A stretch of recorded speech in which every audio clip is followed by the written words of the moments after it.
باب نمبر 73 حسن اخلاق کا بیان۔ اللہ تعالیٰ نے فرمایا، اے پیغمبر، بے شک تو بلند اخلاق کا مالک ہے، اور فرمایا اللہ تعالیٰ نے جنت ان لوگوں کے لیے تیار کی گئی ہے جو غصہ پی جانے والے اور لوگوں کو معاف کر دینے والے ہیں، اور اللہ نیکی کرنے والوں کو پسند فرماتا ہے۔ فائدہ آیات۔ مذکورہ آیات میں نبی کریم صلی اللہ علیہ وسلم اور اہل ایمان و تقوی کی اخلاقی خوبیوں کا تذکرہ فرما کر حسن اخلاق کی ترغیب دی گئی ہے۔ حدیث نمبر 261۔ حضرت انس رضی اللہ عنہ سے روایت ہے کہ رسول اللہ صلی اللہ علیہ وسلم لوگوں میں سب سے زیادہ اچھے اخلاق کے حامل تھے۔ بخاری و مسلم۔ حدیث نمبر 622۔ سابق راوی ہی سے روایت ہے کہ میں نے رسول اللہ صلی اللہ علیہ وسلم کی ہتھیلی سے زیادہ نرم کوئی ریشم نہیں چھوا، اور رسول اللہ صلی اللہ علیہ وسلم کے جسم اطہر سے پھوٹنے والی خوشبو سے زیادہ پاکیزہ کوئی خوشبو کبھی نہیں سونگھی، اور میں نے رسول اللہ صلی اللہ علیہ وسلم کی 10 سال خدمت کی، آپ نے مجھے کبھی اف تک نہیں کہا، اور جو کام میں نے کیا اس کی بابت یہ نہیں کہا کہ یہ کیوں کیا، اور جو کام میں نے نہیں کیا اس کی بابت یہ نہیں کہا کہ اس طرح کام کیوں نہ کیا۔ بخاری و مسلم۔ فوائد۔ 10 سالہ خدمت کے دوران خادم کو اس کے کسی کام پر نہ ٹوکنا اور نہ جھڑکنا۔ یہ حسن اخلاق کا وہ اعلیٰ ترین نمونہ ہے جس کی کوئی دوسری نظیر پیش نہیں کی جا سکتی۔ کاش امت بھی اپنے پیغمبر کے ان مکارم اخلاق کو اختیار کرے۔ حدیث نمبر 623۔ حضرت صعب بن جثامہ رضی اللہ عنہ سے روایت ہے کہ میں نے رسول اللہ صلی اللہ علیہ وسلم کو ایک جنگلی گدھا ہدیے کے طور پر بھیجا، آپ صلی اللہ علیہ وسلم نے اسے مجھے واپس لوٹا دیا۔ پس جب آپ صلی اللہ علیہ وسلم نے میرے چہرے پر کبیدگی کے اثرات دیکھے تو فرمایا، ہم نے تیرا یہ ہدیہ اس لیے تجھے واپس کیا ہے کہ ہم احرام باندھے ہوئے ہیں۔ بخاری و مسلم۔ فوائد۔ احرام کی حالت میں جس طرح محرم کے لیے شکار کرنا جائز نہیں ہے، اسی طرح اس کے ایما و ہدایت پر شکار کیے گئے جانور کا گوشت کھانا بھی اس کے لیے جائز نہیں ہے۔ اسی لیے آپ صلی اللہ علیہ وسلم نے حمار وحشی کا ہدیہ واپس فرما دیا۔ حمار وحشی سے مراد زیبرا۔ اس سے یہ بات بھی معلوم ہوئی کہ ہدیہ قبول کرنے میں کوئی عذر شرعی مانع ہو تو اس کی وضاحت کر دینی چاہیے تاکہ ہدیہ بھیجنے والے کو رنج نہ ہو۔ خیال رہے کہ بعض احادیث میں دوسروں کا کیا ہوا شکار کھانے کی اجازت منقول ہے، جبکہ اس حدیث میں اس کے برعکس اس کی ممانعت ہے۔ جمہور علماء نے ان کے مابین یہی تطبیق بیان فرمائی ہے کہ پہلی قسم کی احادیث اس صورت پر محمول ہوں گی کہ غیر محرم شخص نے خود اپنے لیے شکار کیا ہو اور پھر اس میں سے کچھ ہدیہ محرم کو دے دے، یہ ہدیہ محرم کے لیے جائز ہے، اور دوسری قسم کی احادیث محمول ہوں گی اس صورت پر کہ غیر محرم نے وہ شکار محرم ہی کے لیے یا اس کے ایما پر کیا ہو، اس کا کھانا محرم کے لیے جائز نہیں۔ فتح الباری۔ اسی طرح شکار شدہ جانور جب کہ وہ زندہ ہو محرم کو بیچ دینا تاکہ وہ خود اسے ذبح کر لے، یہ بھی جائز نہیں۔ اس حدیث میں مذکورہ یہی صورت ہے، جیسا کہ امام بخاری رحمہ اللہ نے اس حدیث پر یہی باب باندھا ہے کہ جب محرم کو زندہ حمار وحشی ہدیۃً بھیجا جائے تو وہ اسے قبول نہ کرے۔ حدیث نمبر 624۔ حضرت نواس بن سمعان رضی اللہ عنہ سے روایت ہے کہ میں نے رسول اللہ صلی اللہ علیہ وسلم سے نیکی اور گناہ کے کام کے متعلق سوال کیا تو آپ صلی اللہ علیہ وسلم نے جواب میں ارشاد فرمایا کہ نیکی تو اچھا اخلاق ہے اور گناہ وہ ہے جو تیرے دل میں کھٹک پیدا کرے اور تجھے یہ ناگوار ہو کہ لوگ اس سے باخبر ہوں۔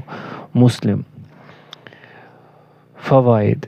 اس میں ایک اہم اصول یہ بیان کیا گیا ہے کہ حسن اخلاق نیکی اور خیر ہے، اس لیے کہ با اخلاق آدمی محاسن اور افعال خیر ہی اختیار کرتا اور رذائل بد خصلتوں سے اجتناب کرتا ہے، اور گناہ کی بابت بھی نہایت عام فہم اصول بیان فرما دیا، اس لیے کہ ہر برے کام پر انسان کا ضمیر اسے ملامت کرتا اور ملامت گھروں کی ملامت سے بھی وہ خوف محسوس کرتا ہے، لیکن یہ صرف اس وقت تک ہی ہے جب تک انسان کی فطرت مسخ اور دل مردہ نہ ہوا ہو، کیونکہ جب فطرت ہی مسخ اور دل مردہ ہو جائے تو پھر بڑے سے بڑے گناہ پر بھی دل میں کوئی کھٹک پیدا ہوتی ہے، نہ لوگوں کا کوئی خوف ہی اسے محسوس ہوتا ہے۔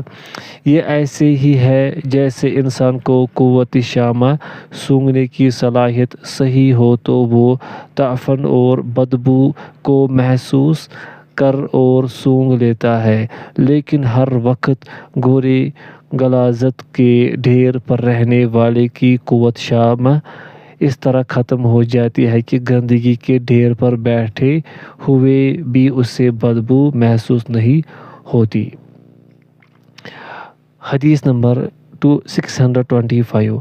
حضرت عبداللہ بن عمرو بن عاص رضی اللہ عنہما سے روایت ہے کہ رسول اللہ صلی اللہ علیہ وسلم عام طور پر اور نہ ہی تکلف سے بد زبانی کرنے والے تھے، اور آپ صلی اللہ علیہ وسلم فرمایا کرتے تھے کہ تم میں سب سے بہترین شخص وہ ہے جو تم میں اخلاق میں سب سے اچھا ہے۔ بخاری و مسلم۔ فوائد۔ اس میں نبی کریم صلی اللہ علیہ وسلم کے حسن اخلاق اور کمال شرافت کے ساتھ ساتھ اس امر کا بیان ہے کہ جو زیادہ بلند اخلاق ہوگا وہ لوگوں میں سب سے بلند ہوگا۔ حدیث نمبر 626۔ حضرت ابو درداء رضی اللہ عنہ سے روایت ہے، نبی کریم صلی اللہ علیہ وسلم نے فرمایا، قیامت والے دن مومن بندے کی میزان میں حسن اخلاق سے زیادہ بھاری چیز کوئی نہیں ہوگی، اور یقیناً اللہ تعالیٰ بد زبان اور بیہودہ گوئی کرنے والے کو ناپسند کرتا ہے۔ ترمذی حسن صحیح۔ البذی وہ شخص جو بے حیا اور بیہودہ باتیں کرتا ہے۔ فوائد۔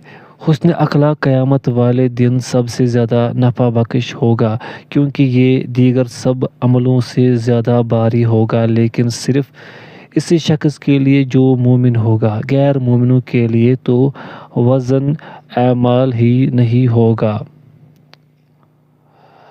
ترجمہ: ہم کافروں کے لیے ترازو ہی قائم نہیں کریں گے۔ سورۃ الکہف۔ اسی طرح برے اخلاق کا حامل اور بیہودہ گو انسان اللہ کے ہاں ناپسندیدہ ہے، جس کا مطلب ہے کہ ایسا شخص آخرت میں ناکام و نامراد رہے گا۔ حدیث نمبر 627۔ حضرت ابو ہریرہ رضی اللہ عنہ سے روایت ہے کہ رسول اللہ صلی اللہ علیہ وسلم سے سوال کیا گیا کہ کون سا عمل انسانوں کے زیادہ جنت میں جانے کا سبب بنیں گے؟ آپ صلی اللہ علیہ وسلم نے فرمایا، اللہ کا ڈر اور حسن اخلاق، اور پوچھا گیا کہ کون سی چیز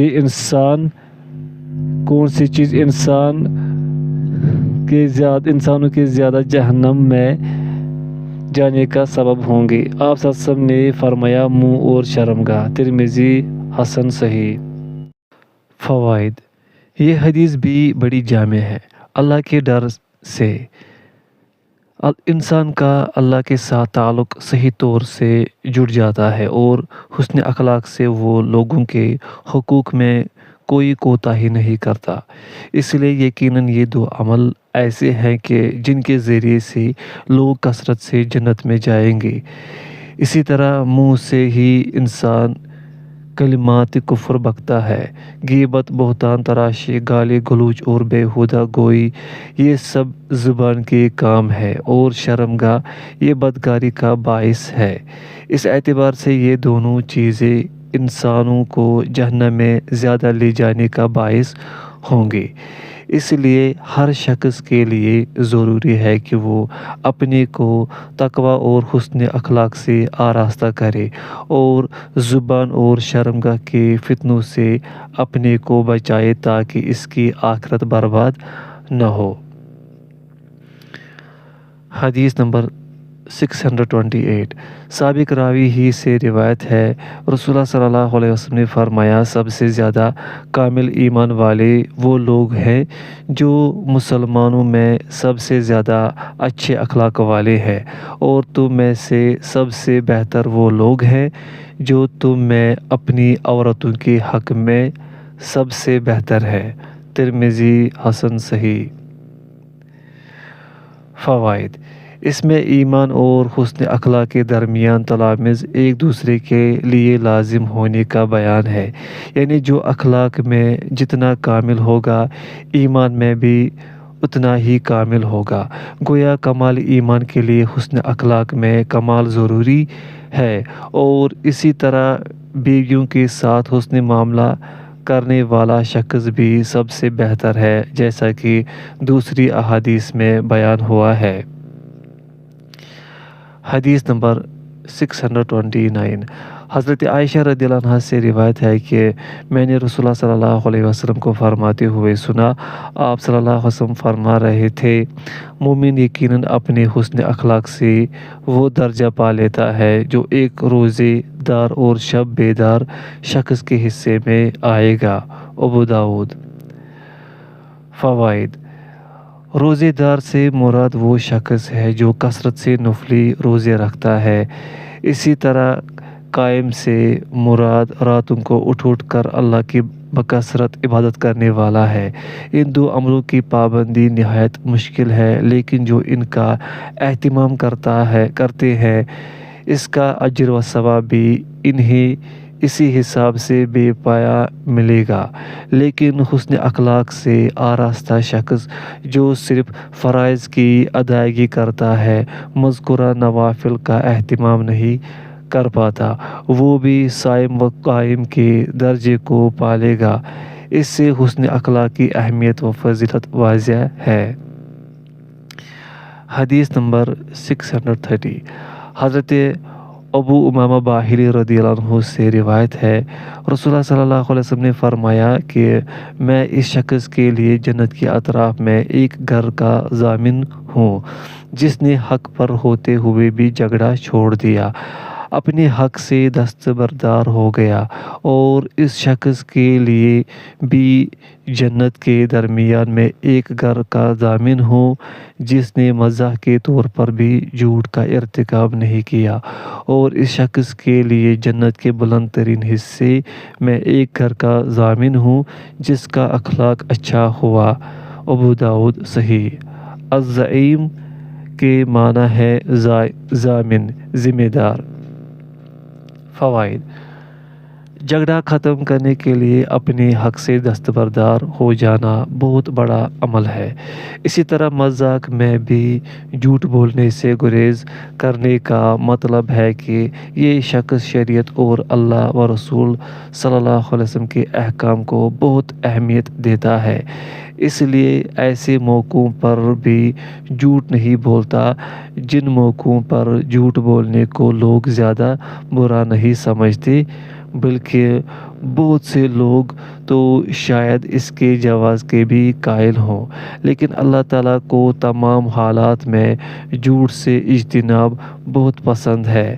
تاہم ان سب میں حسن اخلاق کی فضیلت زیادہ ہے، کیونکہ مذکورہ کام بھی حسن اخلاق کے بغیر ممکن نہیں، یوں گویا حسن اخلاق کو سب سے برتری حاصل ہے۔ حدیث نمبر 631 حضرت جابر رضی اللہ عنہ سے روایت ہے، رسول اللہ صلی اللہ علیہ وسلم نے فرمایا، قیامت کے روز مجھے سب سے زیادہ محبوب اور ہم نشینی کے اعتبار سے میرے سب سے زیادہ قریب وہ شخص ہوگا جو تم میں اخلاق میں سب سے زیادہ اچھا ہوگا، اور تم میں سے مجھے سب سے زیادہ ناپسندیدہ اور مجھ سے سب سے زیادہ دور قیامت کے روز وہ ہوں گے جو بہت باطونی تصنع سے باتیں کرنے والے اور تکبر سے باچھے کھول کھول کر گفتگو کرنے والے ہوں گے۔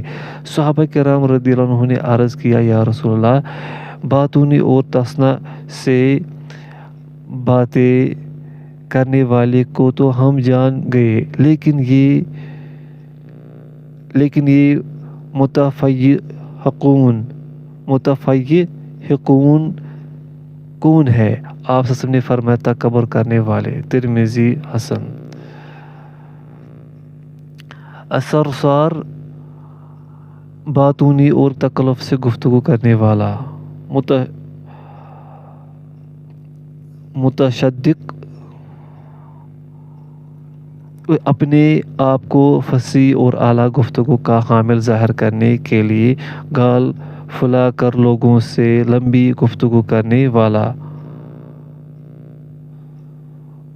متفیہق، اس کے اصل فا قاف سے ہے،